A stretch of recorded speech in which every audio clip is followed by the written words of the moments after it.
Thanks, Senator. Would this have any significant military consequences for Russia, and is that your intent? It How has, the country would deal with okay, it has significant economic consequences to Russia.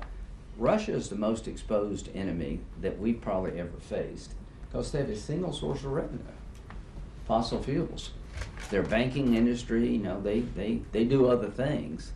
But this designation makes it very difficult for you to do any above-board business with Russia.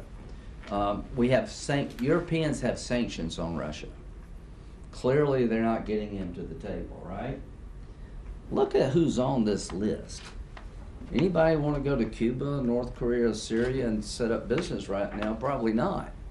By putting Russia in that category, I think we're going to do a lot to cripple Putin's ability to maintain this war. A company that does business with a state sponsor of terrorism is going to have a lot of explaining to do to consumers, to suppliers, to everyone involved. It makes Russia a pariah state.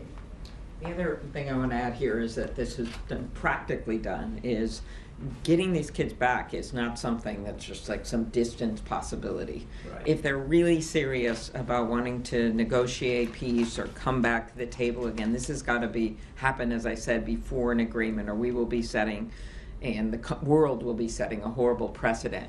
So the idea here is it is a further incentive to get this moving and to get these kids back, which we have to do anyway. And every single, in their lives, if they're 6 years old, every single month, right, for them is like another year. And we're denying them being in their home country, their home culture, their home language. So it is important to note that this is tied to getting the kids home.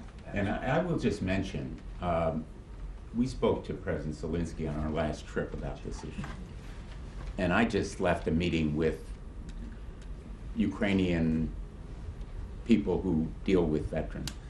This issue is so profoundly important to Ukraine people.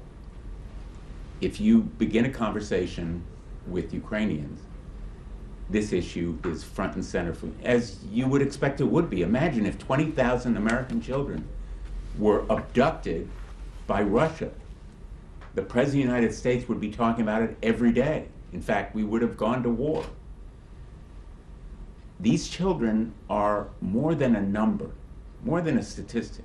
They are individual members of families of Ukrainians. And so this measure, we may regard as symbolic, but for them it is at the center of Ukraine's existence because it is part of Putin's effort to erase Ukraine from the face of the earth. That's his goal here. To make it Russian territory, to eliminate Ukrainian language and culture and religion, and to abduct children so that they can be re-educated. And for Ukrainians, this measure would be a major morale booster.